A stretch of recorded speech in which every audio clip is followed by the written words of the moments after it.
nation. Vous avez une réaction par rapport aux déclarations de Bernard Kouchner? Écoutez, moi je n'ai pas encore toutes les informations sur la situation. Je pourrais peut-être donner un avis motivé à l'issue de mes entretiens, des entretiens que je vais avoir à Conakry aujourd'hui. Monsieur le Président Camara, vous avez une réaction par rapport aux déclarations de Bernard Kouchner? D'abord, je dirais que je n'ai pas affaire à un ministre des Affaires étrangères. Un ministre des Affaires étrangères, je n'ai pas discuté avec un ministre des Affaires étrangères. Ayez du respect pour moi. Et quand vous me parlez de Kouchner, Kouchner n'est que ministre des Affaires étrangères de la France. La France est un État souverain, la Guinée est un État souverain. J'ai à dialoguer avec mon frère, le respecté, le président Sarkozy. C'est lorsque le président Sarkozy prend une position, ça peut me laisser à réfléchir.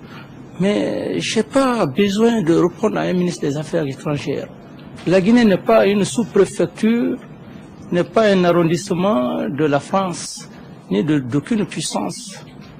Et lorsque un ministre des Affaires étrangères parle comme ça, je crois que c'est une façon de soulever, de révolter, d'atteindre à la dignité des peuples africains.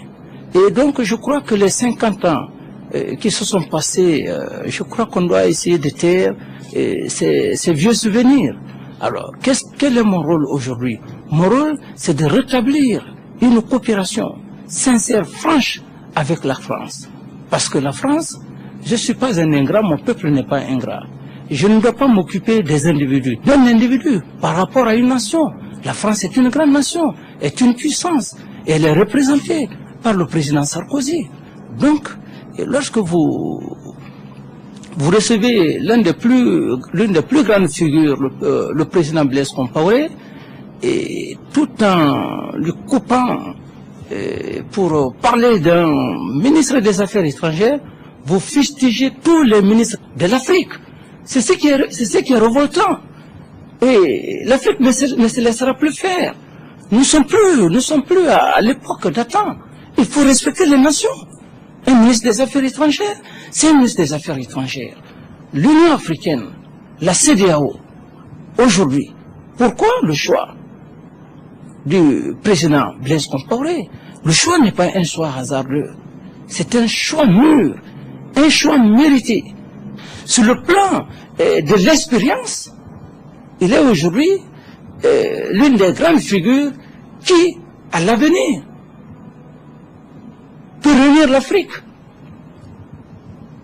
Et quand bien même que le président, le vieux Wade est là, aujourd'hui c'est un homme crédible, un homme auquel, pas que la Guinée, mais toute l'Afrique compte sur sa médiation. Et donc le président Dadis ne trouvera pas d'objection lorsque cet homme qui est respecté dans le monde essaie de poser les vrais problèmes de la Guinée, et le dialogue entre les leaders politiques, les forces politiques et, disons, le commandement et le gouvernement. Peut-être que les forces ou les leaders politiques vont rejeter ce qu'il va dire, mais quant à moi, j'ai la mission de défendre ma nation. Parce que c'est un homme qui a de la probité morale. C'est un homme, je crois qu'il n'est pas venu pour essayer d'opposer les Guinéens. Ce n'est pas de son genre. Il est intègre. Il est venu pour le dialogue, pour unir les enfants d'un même pays sur une table de réconciliation, pour échanger des idées et aussi essayer en sorte de gérer cette transition vers les élections présidentielles paisibles et acceptées de tous les Guinéens, de toute l'Afrique et de toute la communauté internationale. De l'aéroport international Conakry-Bessia, le président Dadis et son hôte ont pris le chemin du centre-ville.